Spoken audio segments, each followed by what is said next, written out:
Good afternoon to you, our dear esteemed viewers. Welcome back to this episode of the Inter-University Debates. My name is Douglas Onen. I am your host for this particular episode of the Inter-University Interface. Today, I am joined by students from All Saints University in Lira, and of course, we are still having the conversation around the credibility of elections in Uganda since 1961 to date. But also we ask the question, or we still ask the rhetoric, that Uganda's unending quest for credible, free and fair elections, is it a reality or is it just an illusion? Joining me to discuss this particular topic of the Inter-University Debate Series, I am joined by a panel of distinguished ladies and gentlemen who will help us put perspective to the topic. In no particular order, allow me to introduce my guests. I am joined by Acio Robina Ruth. Acio Robina Ruth is a student at All Saints University, but also I'm joined by Amolo Victoria, a student as well at All Saints University. I am also joined by Obong Ronald, a student at All Saints University. Last but not least, I am joined by the guild president himself as well, a member of the Hope Initiative Club, Mr. Olila Nickson. We're very happy to have you here. So let me just quickly also get to all of you to say hello to the viewers, and then we get into the conversation. Allow me to start with you, Mr. President. Good afternoon to you, and welcome to Civic Space TV. Yes, thank you so much, Mr. Douglas Onen. Hi, I'm Olila Nickson, a guild president of All Saints University Lira. Thank you so much. Thank you, but also you are the president of the Hope Initiative Club at the same time. Very happy to have you. Yes, right. Let's have Obong Ronald just make a quick round of introductions as well. Thank you so much, Douglas Onen.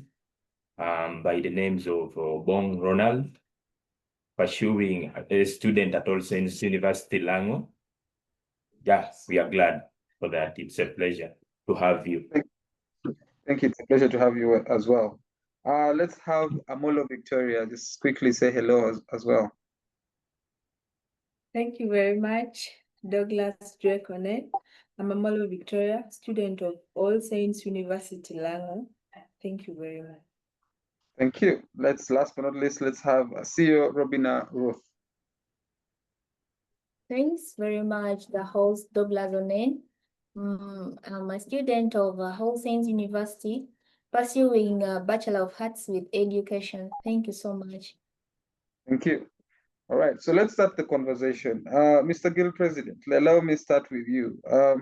Today's conversation is around the credibility of elections, and very important is to lay context to this topic. And the first way we lay context is understanding the historical perspective. So my question to you is, how would you assess the credibility of Uganda's first elections in 1961 and 62? Did these elections lay a foundation, or did it lay a foundation of democratic practice, or rather did it lay a foundation of betrayal? Over to you.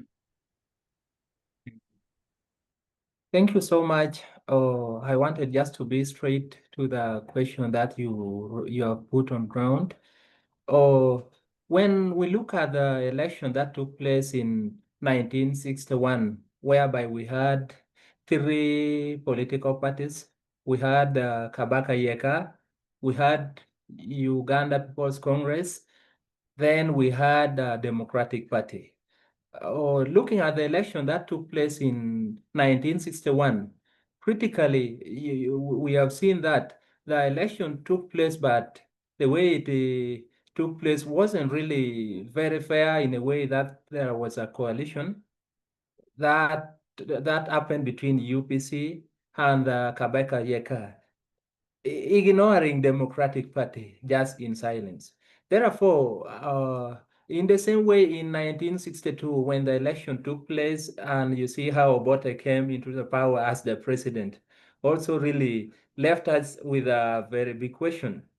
Then, in addition to that, I wanted also to assure you that the same kind of election that took place in 1961, 1962, it is again the same thing that happened in 1967. The trick that they were, hello? Yes, the same kind of election that took place those days in 1961 and 1962. It is again the same thing which has been happening. You'll find that the person who is in power uses a trick that maintains him or her to continue leading the country. So, in addition to that, to a larger extent, I really say that the election that took place in 1961 and 1962, indeed, it has led to a very serious betrayal in the electoral process in the country. Thank you. I Thank beg you. to submit. Yes, thank you very much for that fair assessment. It is your submission that the 1961-62 elections laid the foundation of betrayal. Let me get to Obong Ronald. I would also like to get his assessment of the credibility of Uganda's past elections in 1961 and 62. The same question that I asked you, the same question I'd like to pass it on to Obong Ronald. Did these elections lay a foundation of betrayal, or did it lay a foundation of democratic practice? Ronald.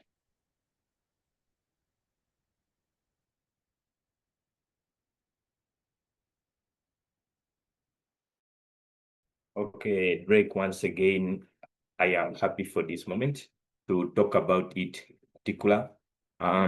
According to how these things have been run and elections since and how they have been running throughout from 61 up to date, it's greatly been a betrayal. And a reason as to why I am saying so is due some of the points that I am just to state right now. There have been greatly challenges through the oppositional leaders, and most of the oppositional leaders were not given chances to express their multitudes to the community and the entire world. It makes me agrees by it, and I really proves that it's been a betrayal to the whole country at large. Thank you. Thank you very much for your submissions. Let me get to Victoria. Victoria, the submissions of Nickson and Ronald opine to the fact that the 1961 and 62 elections laid a foundation of betrayal, rather not one of democratic practice. My question to you is going to be in line of the patterns to do with electoral malpractice. And we now want to understand the current status quo or examples of electoral malpractice include ballot stuffing, vote rigging, among other electoral malpractices. But I would like you to what patterns of electoral malpractice can be traced across different regimes from 1961 to date. Thank you once again. Our host, Douglas Drake Onen. According to that question, when you take a look at the elections of the 1962 up to date, due to the malpractices that are being carried out, you find out that there have been unfair terms during those elections, whereby corruption gets involved in them,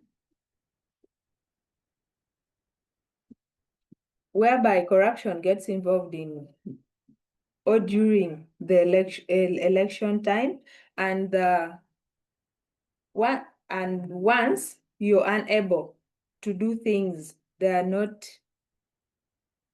cooperating, or you're not abiding by some of the rules the people always have during the electoral time, you find out that you're out of bounds during those, due to that election, or due to the elections which are being held.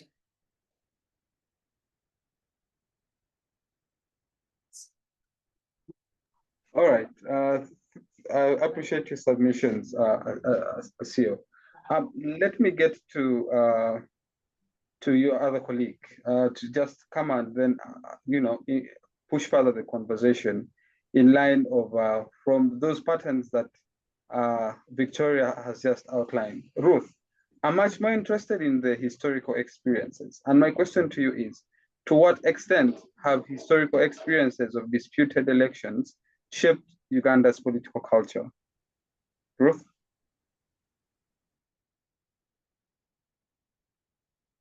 Pardon? Repeat the question, please. The question is, to what extent have historical experiences of disputed elections shaped Uganda's political culture? Okay. Thank you so much for the question. Our host, Douglas Drake Onen. The 1961 pre-independence election, the first national election in March 1961, which granted self-governance, resulted in the victory for the Democratic Party led by Benedicto Kiwanuka. The election was immediately controversial because the powerful semi-autonomous Buganda Kingdom largely boycotted it.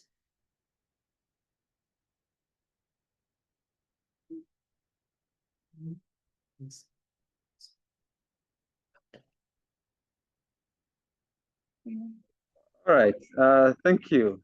You don't have to be worried, but his submissions were on point. But let me get back to Nickson. Nickson, I'm quite interested in the 1995 Constitution. You know that the 1995 Constitution promised us, or is meant to offer us a foundation of free and fair elections, considering our tumultuous history. So right now, I just want us to assess, you know, when this document was promulgated on 8th of October, 1995, it promised to give us free elections, credible elections, and fair elections. So my question to you is, has the 1995 Constitution delivered on its promise of delivering free and fair elections? Nickson. Yes, please. I will request you repeat the question a bit, sir. So, the question is, has the 1995 Constitution delivered on its promise of delivering to us a free, fair, and credible elections 30 years later? Thank you so much. In regards to the question, the 1995 Constitution, what they have really put in the Constitution in regards to the election, according to me, I think to a larger extent it has really played some great role. Like for instance, there is accountability in elections that always take place in the country in a way that after conducting the election, you'll find that they give out the results immediately, as compared to the previous elections that took place. And not only that, the 1995 Constitution gave room for the citizens to participate freely in voting or electing the leaders who are supposed to represent them in different constituencies or different offices. In addition to that, the 1995 Constitution also highlighted some of the, also ignored how some of the electoral violences that used to happen those days. Like when you look at the 1985 election that took place, I wanted to assure you that there was some kind of electoral violence that took place during that time. But in 1995 Constitution, they have demonstrated it clearly that there is need to have a peaceful election, whereby you find that due to that 1995 Constitution, when it is time for election, the citizens are able to participate freely. They go and they vote after they go back to their homes. I beg to submit that one, sir. Thank you. Just before you just take off your seat, I'm interested. You have just submitted the 1995 Constitution. In your opinion, has in some way offered free and fair elections to some extent, and to a particular extent, as it has still failed to give us a free and fair elections. To probe you further, what could be the justifications behind the 1995 Constitution not offering us a free and fair election? What would be other reasons? Oh, thank you so much. I have some of the reasons to justify that the 1995 Constitution didn't really lay the ground for the free and fair election.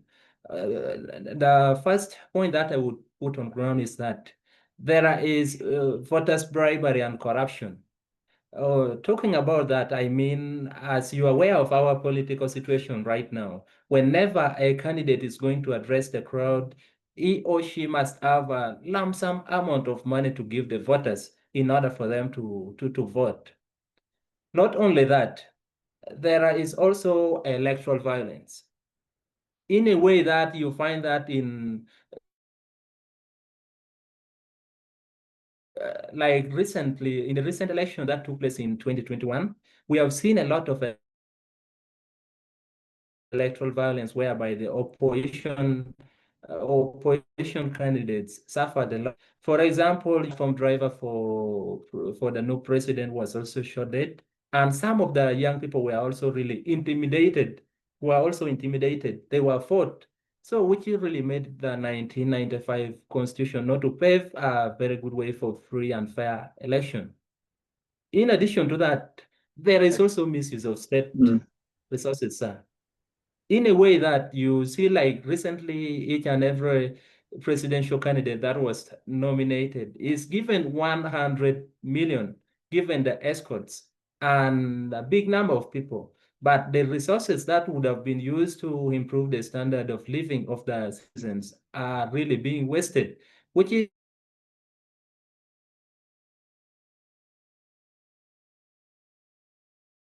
I think if the constitution was to provide free and fair election, it would really be total wastage. They just leave the person to go and contest with the little or limited resources that he or she had.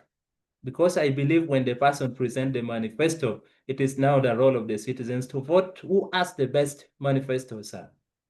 Thank you. Thank you very much for that elaborative submission. It is true that misuse of state resources, monetization of politics, and militarization of politics are key factors under the 1995 Constitution that has failed to deliver on its, as somewhat affected to deliver on its promise of free and fair elections. That's a very wonderful analysis. Let me get to Ronald. Right now, as of course, asking the question in line of the electoral framework, Ronald, just allow me to lay for you context. The context that I have for you is, you see, under the 1995 Constitution, the Electoral Commission is appointed by the Electoral Commissioners is appointed by the President, and to that effect, of course, certain people argue that the appointment of electoral commissioners by the president biases the decisions of the electoral commission when it comes to the announcing of these results.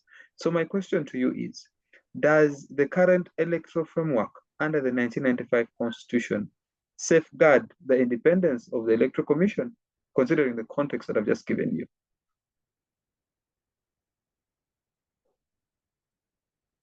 Ronald.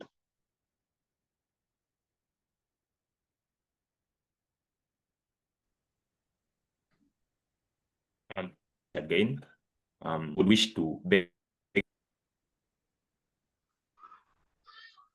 The question is, does the current electoral framework under the 1995 Constitution safeguard the independence of the Electoral Commission? It is true. It is so, Drake, because when you try to look around in the great beginnings in 1961, 65, those moments were not yet there, in a way that the security itself was not there. There was nothing to be uploaded most on.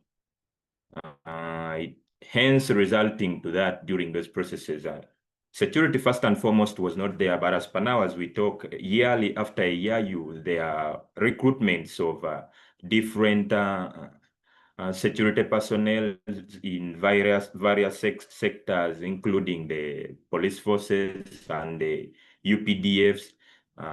By so it is credited, and it is greatly being considered as one of the guidelines to the country's guardians, as you said.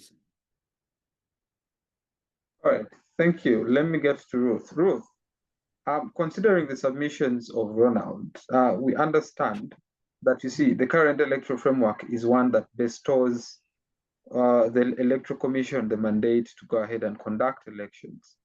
But in so doing, as I've mentioned, the electoral commissioners or the chairperson of the Electoral Commission, currently Justice Yawakama, is appointed by His Excellency Yoweri Kaguta Museveni. So my question to you is, should the appointment of the electoral commissioners remain a prerogative of the president, or should Uganda explore independent selection mechanisms? Haven't the question, the last one?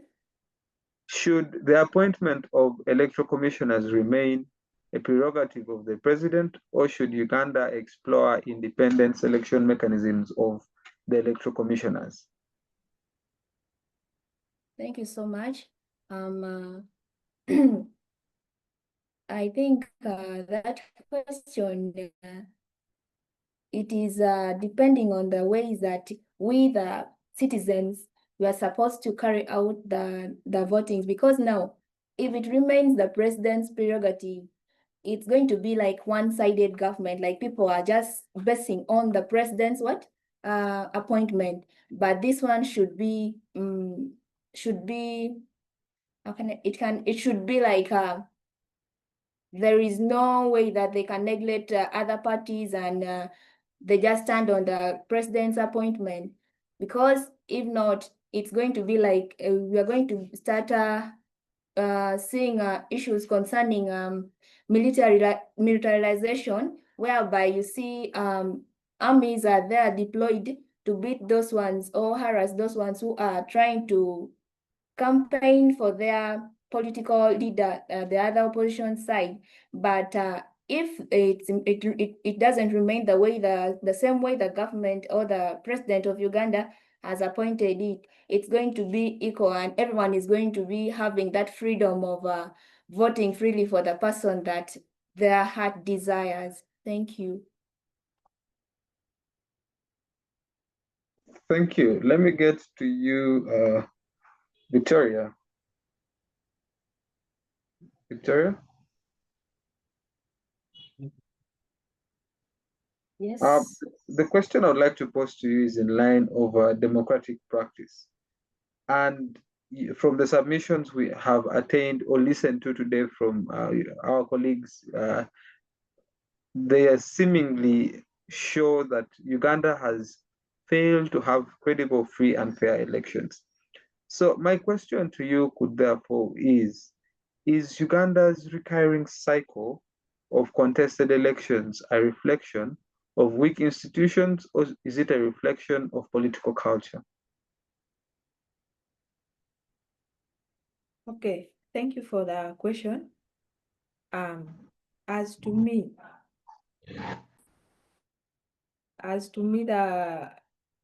that I don't see the political culture being carried out in our country, Uganda. Reason being, in most cases, the elections are supposed to be fair, but to some extent, they are not fair. Reason being, you find out that during election time or during election periods, our citizens or my fellow citizens, we are treated brutally by the military forces, in a way that you find that most people from the opposition side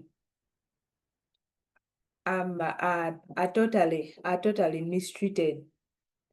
Like, if I take a look in 2018, the incidents of the National Unity Platform, there had been some issues whereby tear gas and other things, whereby other people got killed during that time. It makes me see that there is no any political culture in the country, because we are supposed to be fairly treated. Other leaders other leaders from the current political party or the ruling political party of the country, they are given freedom. They go wherever they want at any time they want with enough security. People there are not brutally treated. But here comes when another political party from the opposition side comes in. There is how they are mishandled. I would like to submit that to you. Thank you. Thank you. Thank you. It is true that we have seen a seemingly contested or a reflection of weak institutions with the way they treat certain political individuals and political parties. You're very right on that submission, Victoria. Let me get to Nickson. Nickson, from the submissions that we have so far had in this conversation, there is an overriding feeling, an idea that Uganda has failed to have free and fair elections since 1961 to date. But let me just give you brief history. In 2021 or 2020, at the wake of COVID-19, we were presented with a unique way in which we conducted our general elections. Terms such as scientific elections were used. And to that effect, aspirants were required to campaign using social media or televisions. But unfortunately, certain candidates were denied access to certain media outlets, but also internet was shut down, among other reasons. Besides that, there was also use of the army in the process, wherein they tear gassed a couple of individuals, etc., etc.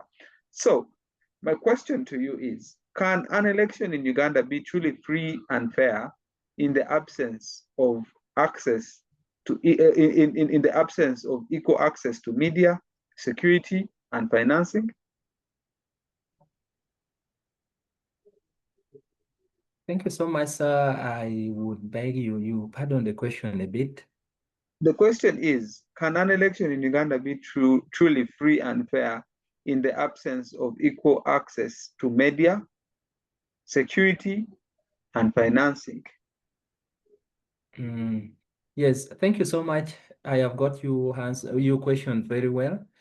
Oh, I wanted to totally agree with you that with the exception of the social media, the armed forces and financing, the election in our country can be free and fair 100%.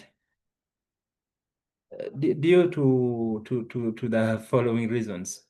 In the first place, our citizens will really actively participate in Uganda's politics, since most of the people, especially us the young people, we fear to go and participate, like to contest for the position of the member of parliament, like at our age, because due to monetizing the politics, we have that fear. We have the capability of going and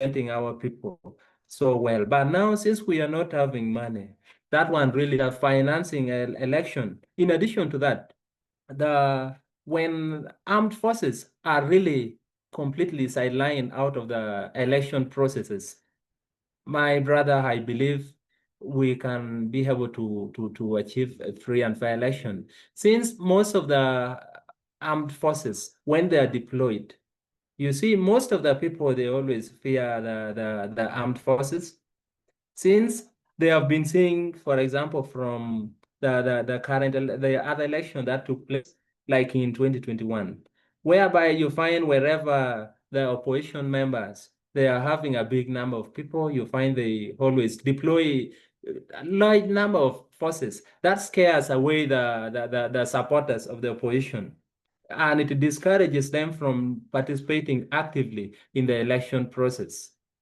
Then when you talk like about access to social media, if they are really excluded, I believe that one also can make us to achieve free and fair election in the country. In a way that, to me, I think it is only 20% of the citizens can manage to access social media. Now the 80% will be left out. Then how can we really achieve free and fair election when the majority, they are left out? So the issue of social media should be left out for us to achieve free and fair election in order to give room for this, for our candidates to go to their voters and they talk to them and make them to really vote the real people who will go and present their interest or their needs. So I think let me just stick with you there. I want to introduce an interesting aspect as well. In the year 2005, there was a referendum that happened that reintroduced the multi-party dispensation. We moved away from the movement system and gave leeway for other political parties to get back into board. So years later, has Uganda's multi-party system since 2005, has it enhanced or weakened electoral credibility? Oh, to me, I think that multi-party system has really weakened electoral credibility so much. In a way that when you look at that election that took place in 2005, the president for Forum for Democratic Party for FDC, Colonel Dr. Kiza Besigye, he also managed to win the election according to the information I got. But now, yeah, the allegation was that he really won that election seriously. But now at the end of it all, another candidate was declared the president of Uganda. So which to me, I believe the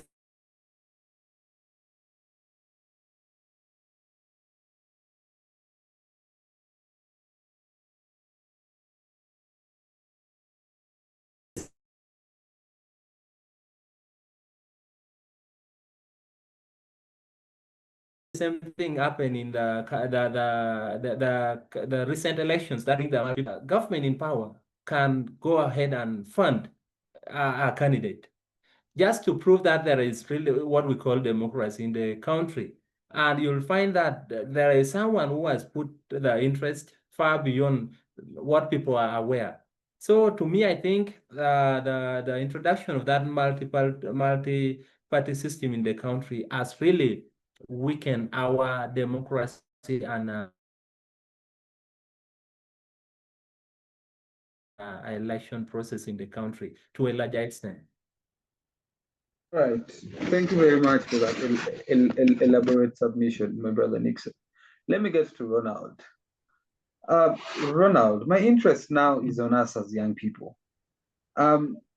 Nickson submits that, you see, even with multi-party dispensation that was meant to capture various ideas, it has not enhanced but rather weakened electoral credibility. But now as young people who have grown up under the 1995 Constitution, the submissions that all of you have made today seem to show that the ballot is not going to offer the change that we want. So my question to you is, as a young person, do you believe in elections as a pathway for change, or have we lost faith in the ballot? Okay, thank you so much, Drake. As a youth at this particular moment, according to the previous information that have been moving on, some we just read from the scripts as history because we weren't yet there at that very particular moment. But allow me to tell you, Mr. Drake, that a ballot might not change as per now, because it is now coming to the 8th election, whereby it's been the same political party that has been ruling since for over 40 plus years, and it will still just continues. Seems even when we do cast out our ballots, when we go and vote, to some extent, the votes might not change. Our votes that we hands in, they might not change, because just imagine the president that is on ruling for all those years. It means there is a capability in all ways for him to continue ruling it, not until when he feels like resigning when the right time comes. So it is your submissions that the ballot at the moment is not a pathway to change. That is it, Drake. Thank you. Let me get to Ruth. Ruth, I'll still pose to you the same question as well. The submissions of Ronald opines to the fact that as a young person, elections is no longer a pathway for change. Do you think that in your submissions as well, do you believe that elections as a pathway do you still believe in elections as a pathway for change, or have you also lost faith in the ballot? I have not lost faith in the ballot because I believe that, in my opinion, I still have a stronghold that there will be no change in the ballot.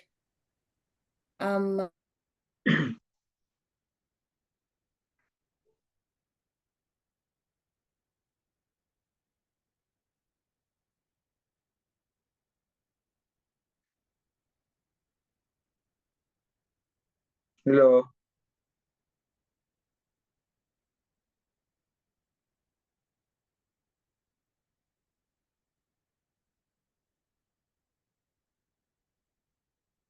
Hello, Ruth. Are you there?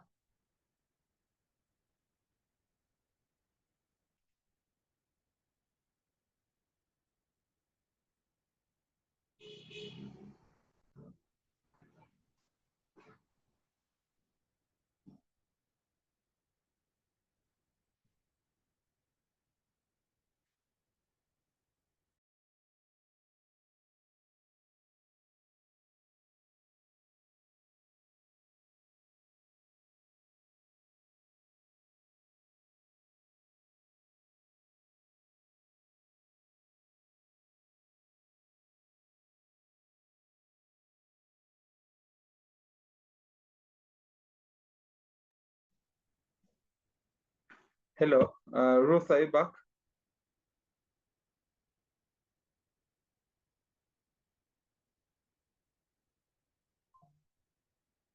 Yes, Ruth, you're making your submissions, please, just before we lost you. I'm sorry for what has happened.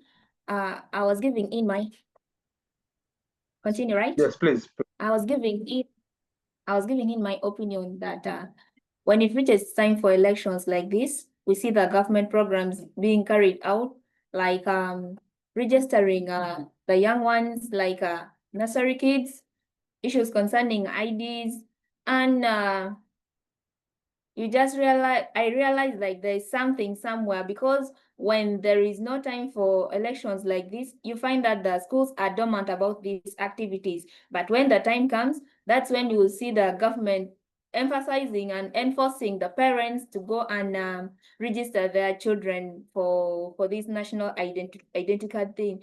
Very well, I remember in 2017, when they said that we should go and register ourselves for the national identity card, but you go and check, you'll still find out that your national identity card is not yet outside until you reach 18 years. When I reached 18 years, that's when I realized I am now supposed to have the national identity card. So why is it that when they told us in senior one that we're supposed to have the national identity card, and you go and check, you find out that there's nothing that's going on and you still don't have the national identity card? But when I went, when I was 18 years, I was given my national identity card. So where did the other information go?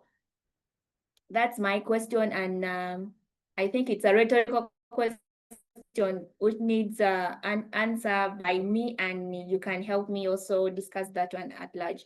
So I see there is going to be no change in the ballot this coming election 2026, and I still have that stronghold that nothing will change and the president will still go through. His Excellency Yoweri Kaguta Museveni. Thank you. Thank you. Thank you very much for your submissions. Victoria, I'm still going to ask you the same question. Ronald and Ruth's submission agree to the fact that they have lost faith in the ballot. Ruth's submission is to the effect that we have very many voters who haven't even been registered. So to that effect, there's not going to be any change in the results. So my questions to you still stands and remains the same, that as a young person, do you believe in elections as a pathway for change, or have you also lost faith in the ballot? Victoria. Come again. As a young person, do you believe in elections as a pathway for change, or have you lost faith in the ballot? To some extent, haven't yet lost that faith, because during election time, during election time, there are people resorted like to use of ballot papers, whereby these ballot papers, you find out that the majority people are supposed to vote are people, most of them, they don't know how to read and write. Some of the votes come out when they are invalid votes. It doesn't make any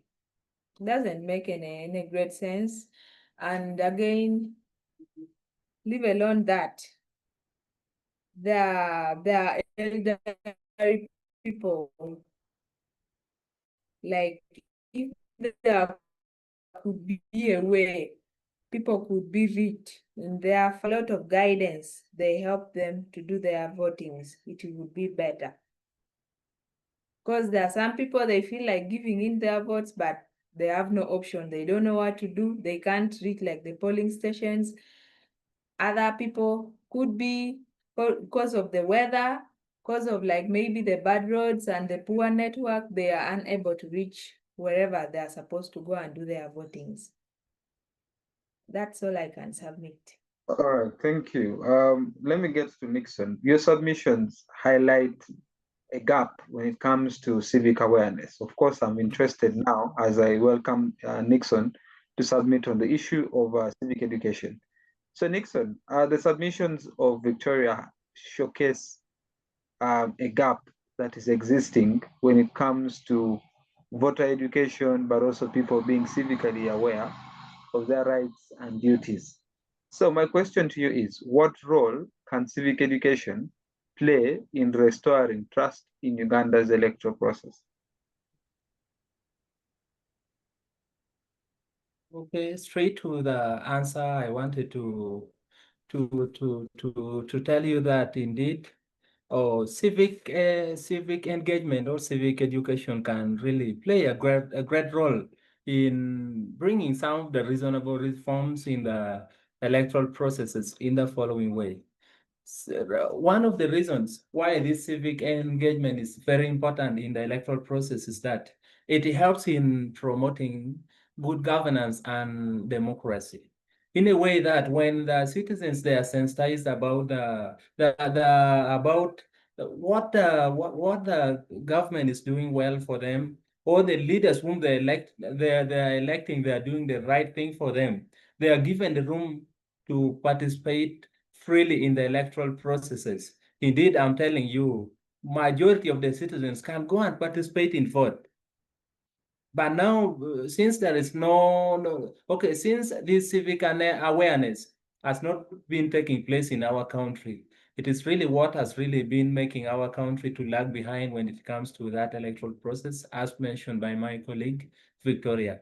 Another thing, civic engagement also give room for it also help in enhancing accountability and transparency to the citizens. Take for instance, like in 2021, when a member of parliament is elected and sent to the parliament, or when the citizens when they are educated that when their leaders come back, when they have like elected their leaders and they have sent like that, now when they come back to again request them to vote them for the next seat, they are supposed to ask them what they have done for them as a form of accountability. And when this thing happen, or when these voters are sensitized about their role to demand for this accountability and transparency, I believe there can be a very big change in the electoral reforms. Not only that, civic engagement also give room, it also really help a lot in promoting human rights and justice, my brother Drake, in a way that when the voters or the citizens are sensitized that indeed it is their role and rights to vote for whichever kind of leader that they want to be leading them. Of course, I believe no one can go and bribe them because they know it is their role. But now, since they are not educated, I am very sure someone can, for them thereafter, whoever has come and has given them 500, 100 salt and all that, because they don't know their rights in regards to democracy. Or in addition to that, or this civic engagement also help in building national unity. When I speak about the national unity, or when the citizens are really fully educated about the peaceful elections, whereby even the electoral commission has also played the electoral commission and the judicial system, they have played a big role in sensitizing the voters about the peaceful elections. To me, I believe the voters will, when the time for election comes, they will go for these open rallies. Even during time for election, they will go and vote while expecting that they will return back to their homes when they are not intimidated, they are not insulted, they are not really they are not really disturbed in any way. So to me, I believe when the civic education, what civic engagement is put in place, we can have a very big reform in our electoral process. I beg to submit that, sir. Thank you. Thank you very much, Nickson, for that succinct submission. As we edge towards the end of this conversation, let me get to Ronald. Right now, I'm interested in what can be done differently as we edge towards 2026. So, Ronald, as you take your seat, what recommendations in these forthcoming elections in 2026, what recommendations would you make? After your recommendations, you can also give us your concluding remarks.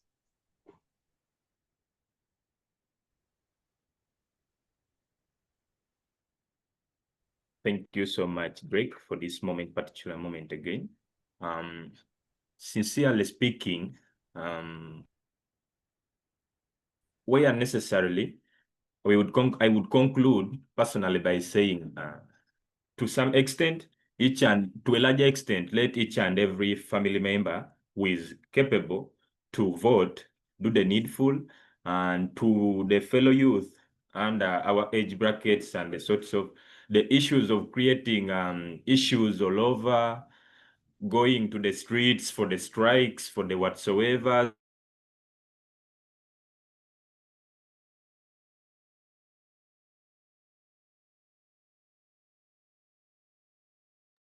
Hello, Ronald.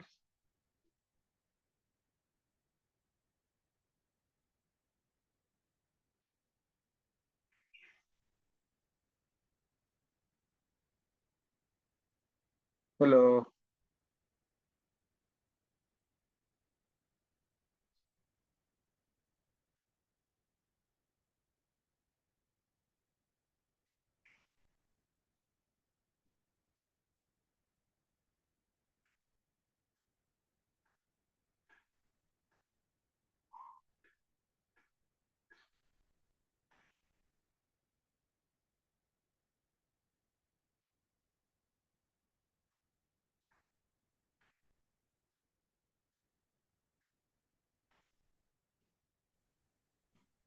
Hello, Ronald. Yes, you're back. You're making your recommendations and concluding remarks. Yeah, sorry for the inconvenience. So I was trying to talk about the greatest thing that should be followed. The whole Uganda, every Ugandan to wherever part aspects of the country where is allocated, wherever, no matter eastern, western, central, northern, if you have the ability and the national ID indeed to proceed to the voting whatsoever, just go and play your role as a citizen.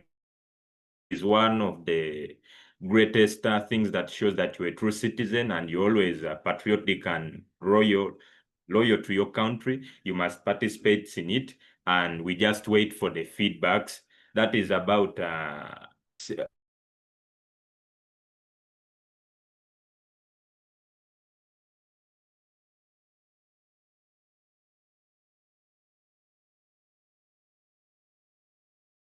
concerning the elections. I wish to submit nearer the people that the personnel that are greatly into the awarenesses of the elections should be extended, not only in cities and towns, but should also be brought even to the common peasants and the villagers to also get an access to know what should be done, and to also know about their rights as citizens and as voters. They should all participate into this fully aware while they are aware, not these issues whereby after 5 the processes begins when it is clocking to the period of voting, or when it is a year to the voting period. That's when the electoral commission and its the whole of it will try to reach to different diasporas and ignoring those people behind.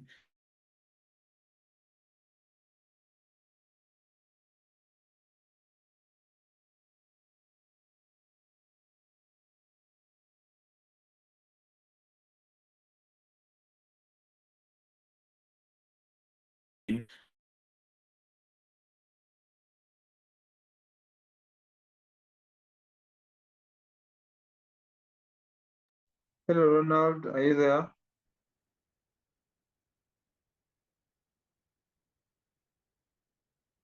Ronald?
Hello there, viewers. Unfortunately, we have lost the students of All Saints University. I think they have connection issues. Thank you all for joining us in this conversation. We would really have loved to have had the concluding remarks of the students from All Saints University. We shall just give it a few more minutes.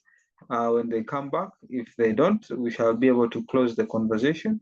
But thank you for staying with us. Just give them a few minutes for them to rejoin, and then we can close the conversation. Thank you.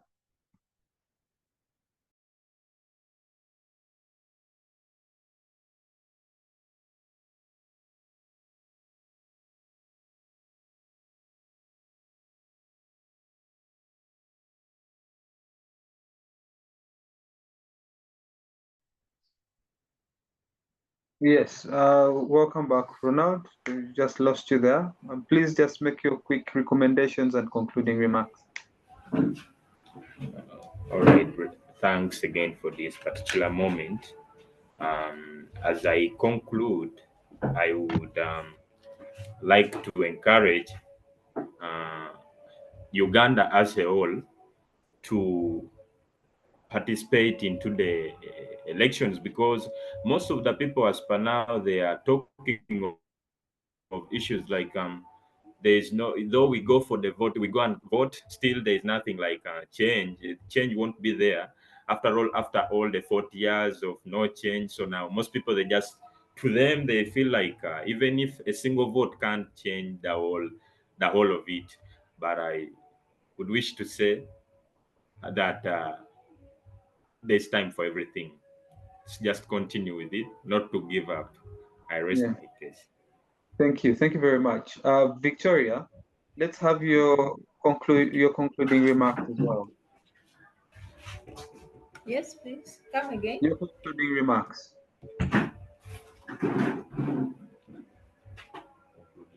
Concluding remarks. Thank you very much once again. It has been interesting interacting with you. We hope for the best. We hope for the best according to whatever we have shared. That will make the elections free and fair in our country, Uganda. Thank you very much. Thank you. Thank you very much, Victoria. Ruth, can you please give us your concluding remarks? Thank you very much, our host, Douglas Onen. I have a few remarks, and that one is I know that Uganda one day will be changed when we young people become responsible for our nation, and we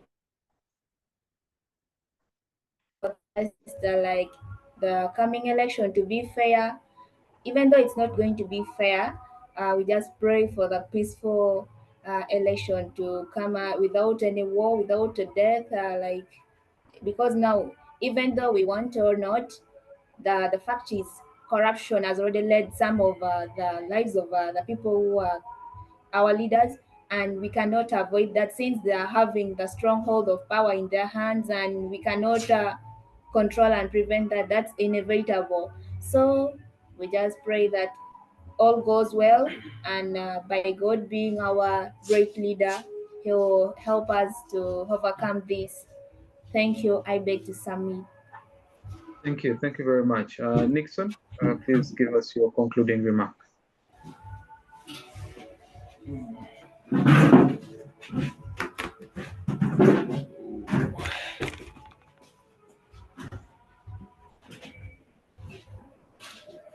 Yes. Your concluding remarks, my brother. Okay, in the first place, allow me to thank you so much, our dear host. And I want also to thank my colleagues for their active participation towards each and everything that we have shared. And I believe, in line with what we have shared, will really make us one day, make our country at one point to achieve credible, free, and fair elections when the chance to get our ideas. So, with all that we have shared, I wanted to thank you also for the time you have given to us. It has really been a very interesting session, though we were here, and we had also some challenge with this connection. Thank you so much, Brother Douglas Drake. I wish you the Thank you. best, sir.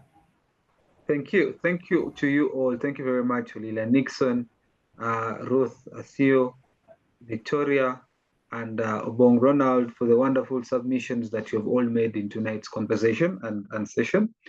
Personally, it has been a learning experience, but of course, we look forward to having all of you come for the interface this coming week between 29th and 31st. Definitely, it's going to be a showdown. But you are dear esteemed viewers as well for religiously following the Inter-University Debate series on Civic Space TV. Please don't forget to subscribe to the channel, but also like the conversations as well. And continuously follow us for more of the same conversations that enlighten us young people in regards to constitutionalism and governance. Otherwise, my name is Douglas Trekonen. I've been your host for today's show. See you in the next few days. Have a blessed afternoon, morning, or evening, wherever you're watching us from. Bye-bye. Thank you.